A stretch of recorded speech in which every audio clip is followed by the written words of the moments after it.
Hey, this is Latif Mercado, and you're listening to the Goodnight Freestyle podcast, where I take some time each night to try and reflect on the freestyle scene, where it is, where it's going, and try to figure out how to sustain it, not just for future generations to enjoy, but also to benefit. So sit back, relax, and let's talk some freestyle.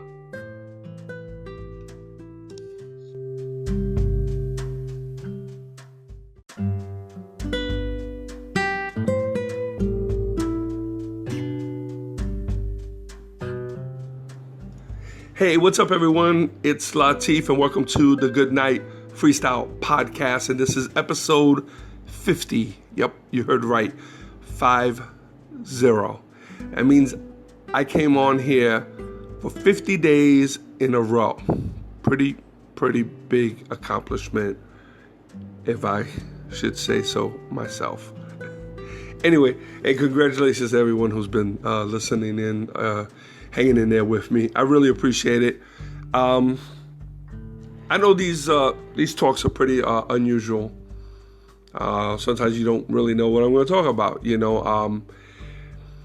I try to give tips. I think I've given quite a few tips, and I'm always open to give other tips. I just need to know what it is that people might be interested in hearing about. I know this business pretty well. Been doing it quite a while.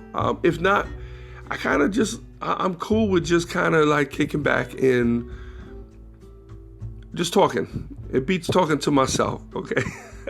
At least it's going somewhere, and it's being recorded, so we have a record of it, some sort of legacy. Crazy ass Latif. Hey, you remember back in the days when that nigga used to get on every night and just kind of like talk to himself for about 20 minutes every night? Anyway, but yeah, so everything over here is cool. It's been a pretty busy day. A lot of computer stuff, man. I do a lot of programming and a lot of the stuff behind the scenes. Sometimes you'll see me on Facebook. I'm always logged on to Facebook, but I'm not always there, I get a lot of messages that come through on Messenger. People book shows through Messenger and email. Now so more than even the phone. Like, I don't get too many calls, which is great. I'd rather not get the calls. I lived on getting these calls for many years. Same thing with fax machines. I actually dropped my fax line maybe 2 years ago. I mean, I had it forever, man. I had a dedicated line for it, paid for it. It was a business line. Got to a point we didn't use it anymore. I started with the contracts because what we used to do is I used to draw up a contract, and I used to print it, and I used to fax it to them, and they used to sign off and fax it back, and then I used to sign off and fax it back to them. And if it was another art, that's for my artists, for like Lil Susie, or back then it was just Angel. Sometimes I used to also sign off for like Lizette. There's a handful of acts that used to be cool with me signing off for them, which I didn't mind. I didn't do it for everyone because it had to be acts that I trusted. I knew that wasn't gonna be an issue.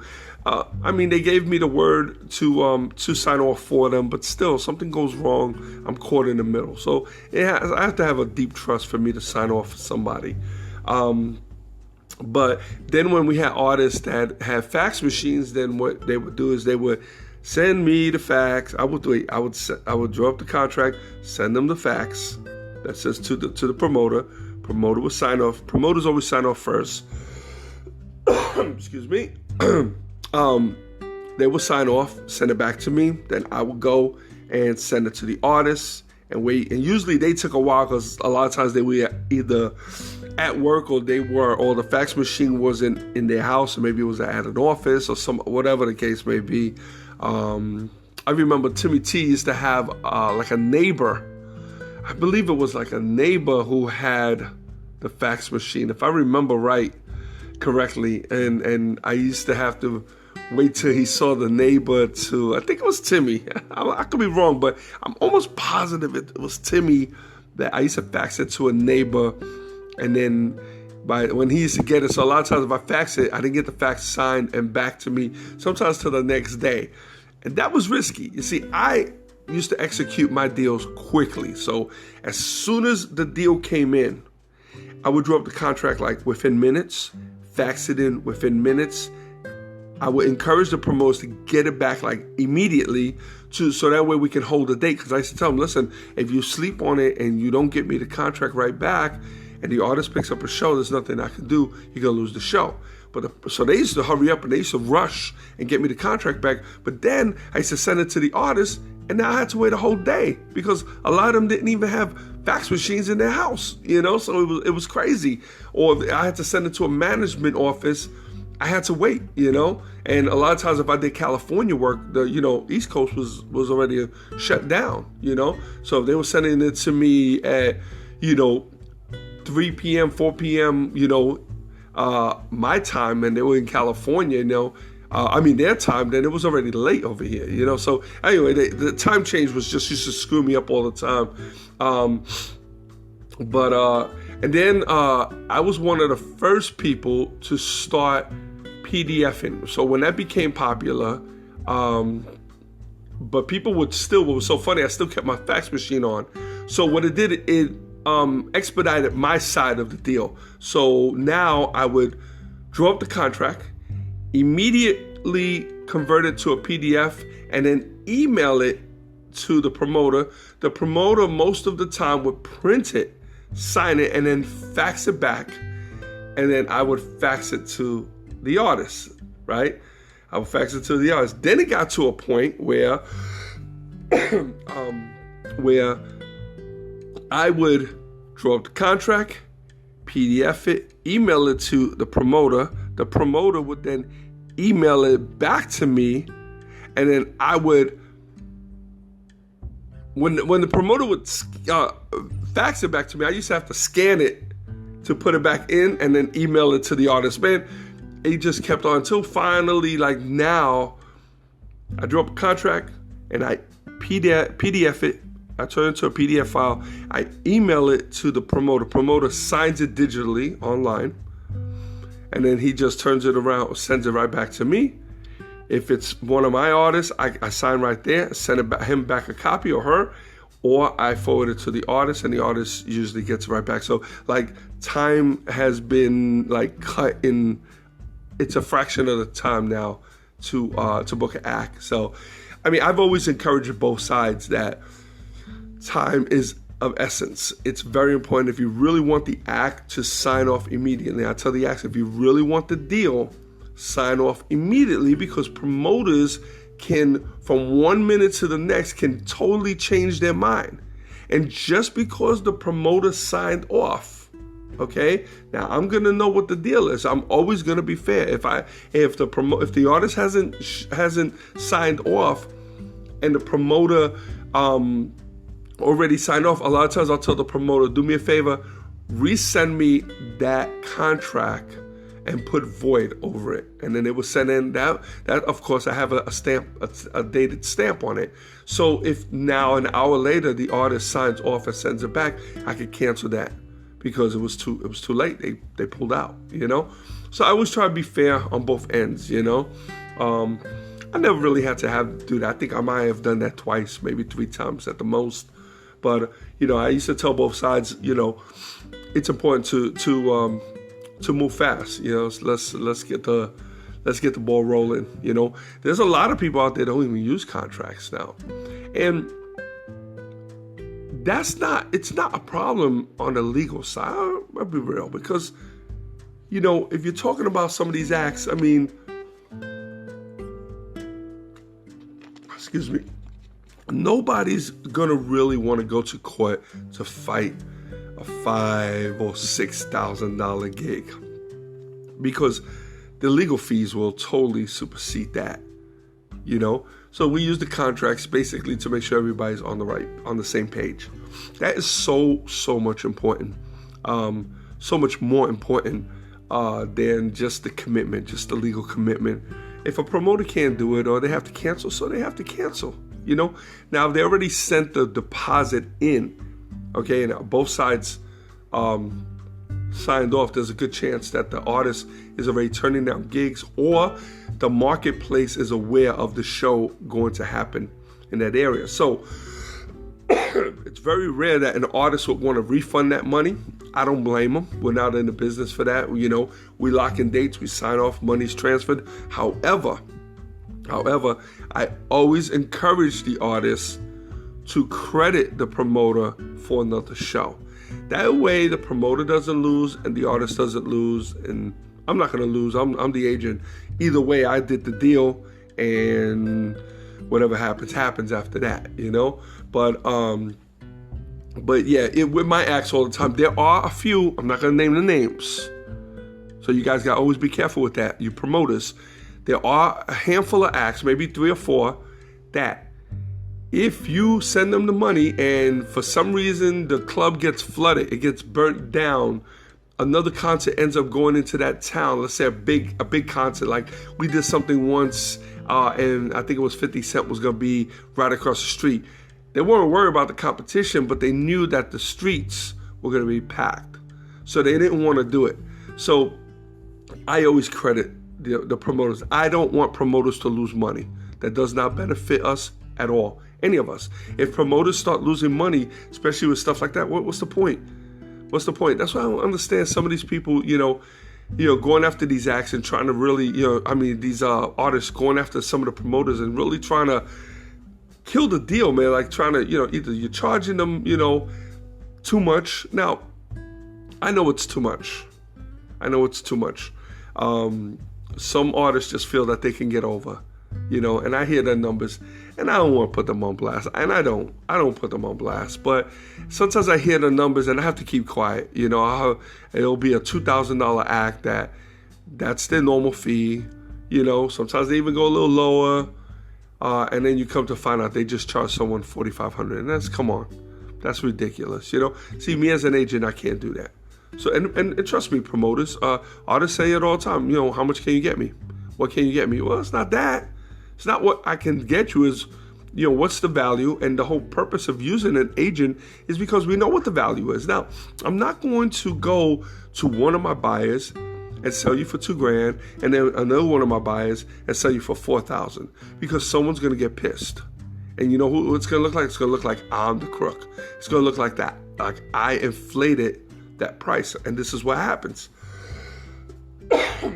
when they see that price, because now all of a sudden they're friends. You don't realize that these two promoters are talking.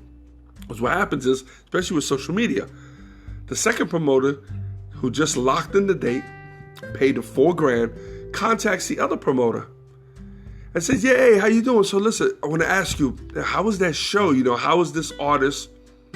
How are they to work with?" And now the promoter's going to be, "Oh, they're great, really?" And in conversation, they're going to come up with, if you don't mind me asking, what did you pay?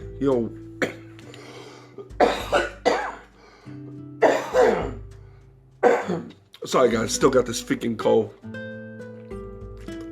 I think it's really like almost like an allergy over here because it's rainy and it's kind of miserable outside.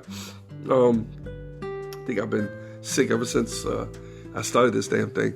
But anyway, so what happens is the second promoter contacts the first promoter and says, in conversation, what did you pay? Oh, I paid $2,000, plus the expenses. What happens is the second promoter says, "What? Wait, the same artist, $2,000?" And they'll say, "Yeah, why? What did you pay?" "Man, I paid $4,000. And then they'll be like, "Well, who'd you book it from?" "Well, I booked it from Latif. Who did you book it from?" Or "I went direct," or "I went from somebody else." It just makes everybody look bad. It creates a really bad situation, And then what happens is that promoter, especially if that promoter has booked you with you several times in the past, now they start to think, I wonder how many other times he beat me. But see, what they don't realize is that I'm not beating them. Those are the prices that the artists are asking for, So, but anyway, either way, I don't get into that. So when that happens, and a promoter and artist tries to come to me and try, that promoter, he does big shows.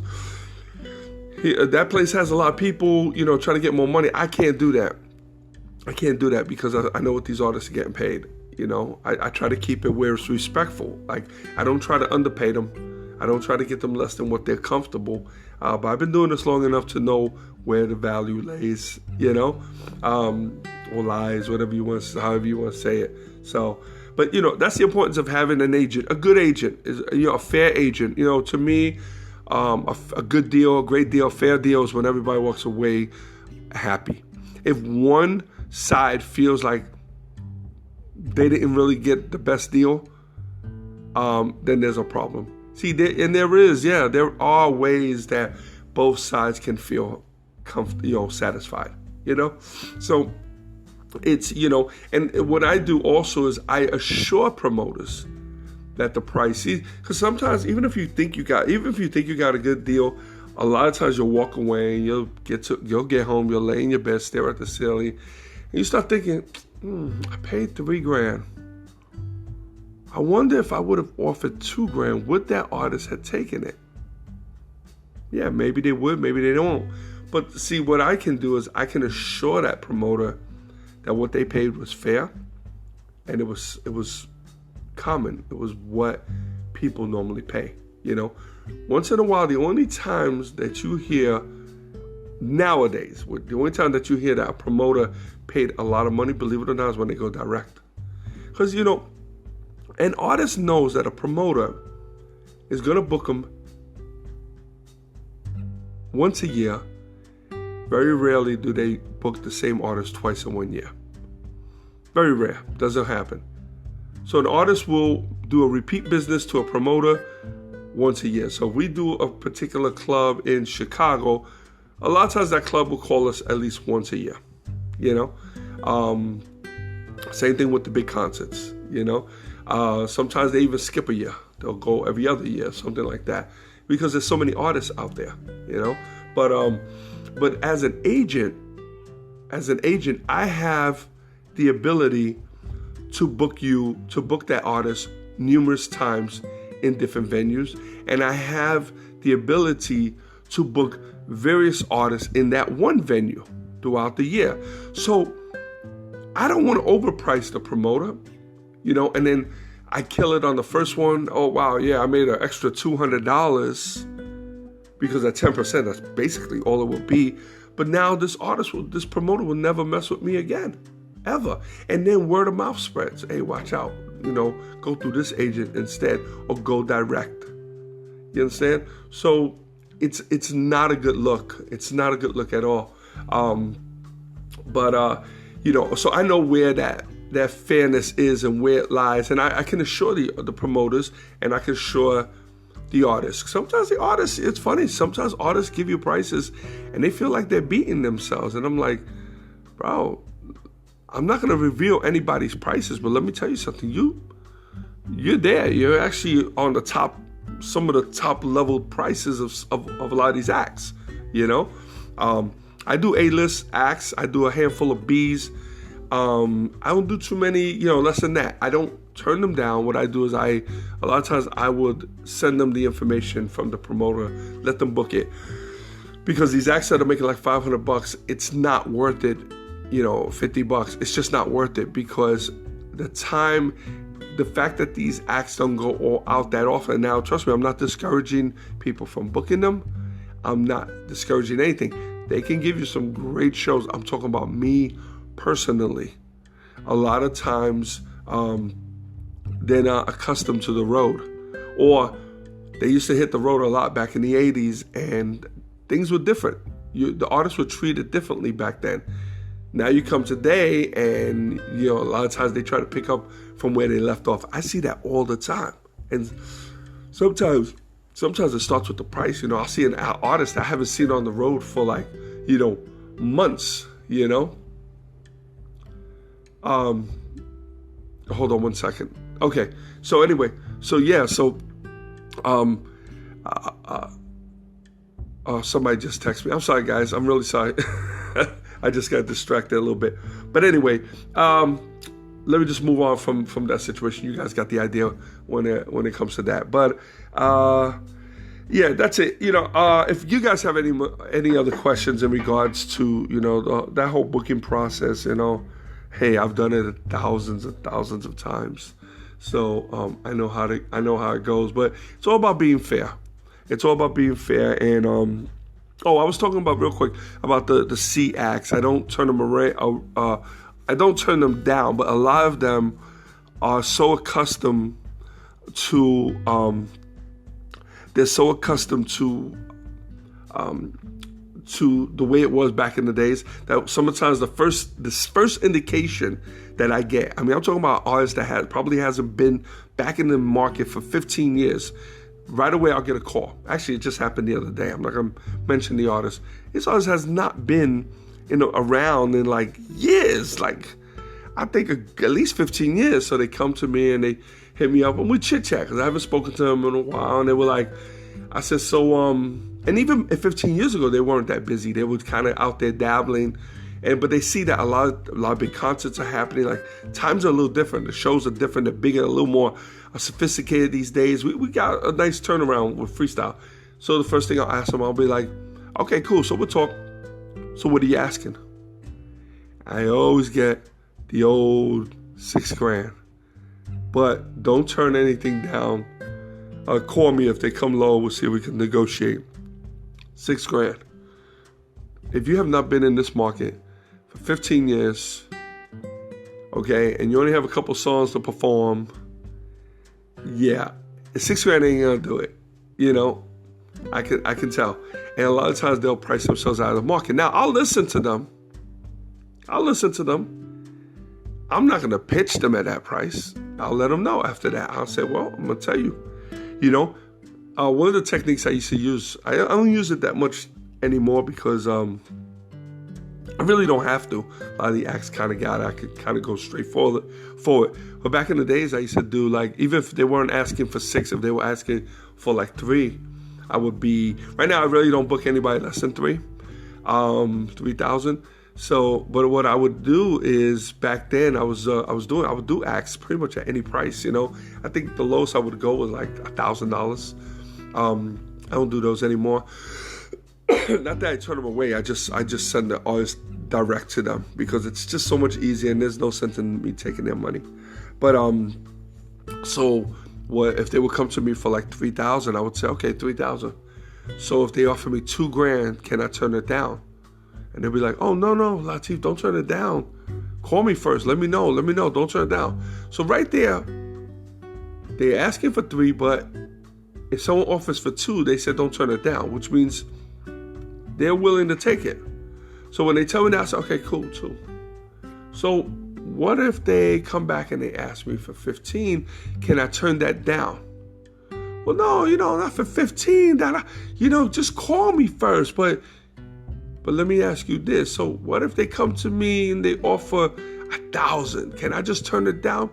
No, but I mean 1,000, we could kind of like work the songs, how many songs that we perform, and that's when I know it's all bullshit at that point. At that point I'm like, okay, yeah, this isn't gonna happen. You see, you gotta have a bottom line. You gotta know where your numbers are. You can't just keep negotiating because somebody's going to get screwed and it's going to look bad for you. It's going to look bad for the agent. And any agent that kind of falls into that little freaking cycle does not know what they're doing. So you can't do that. If you're a $3,000 act, then if you're really a $3,000, then you got to stay firm. But there's nothing wrong with going for $1,500 if you know you're going to work more.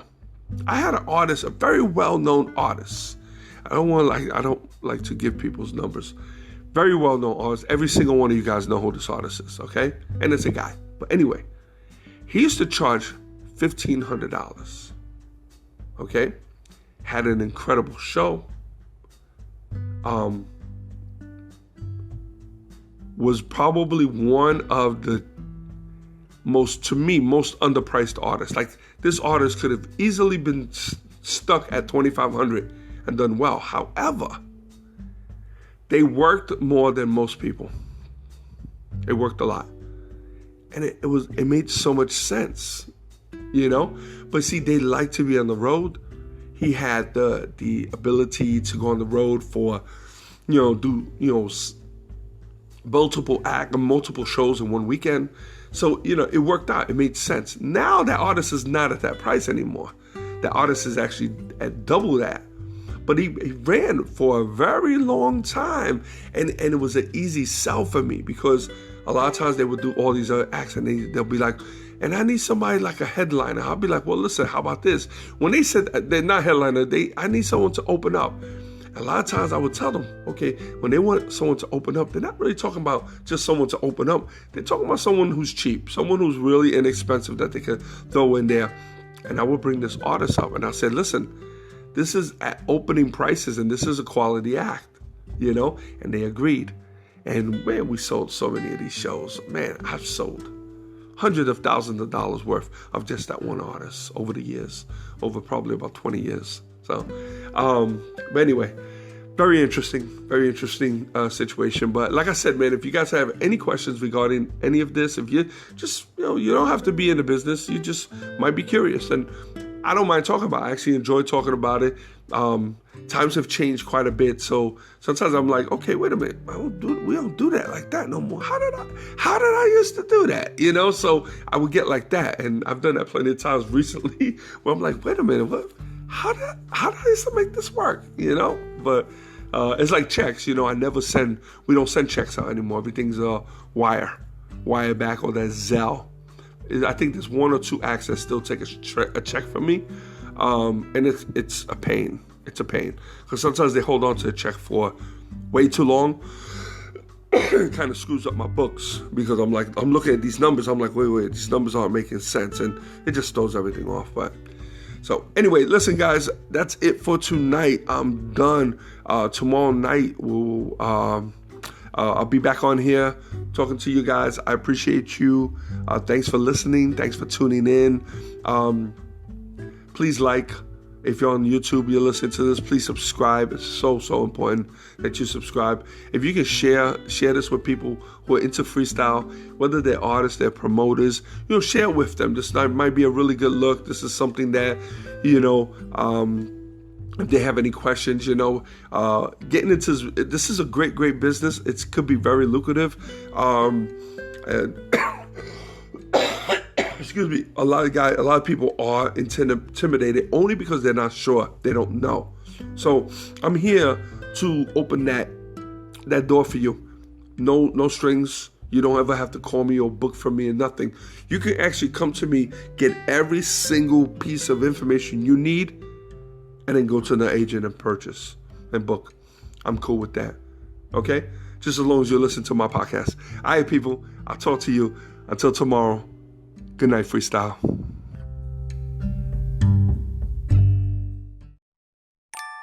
Before I lay me down to sleep, I pray to hear a freestyle beat. For if I die before I wake, I hope to make it to the break.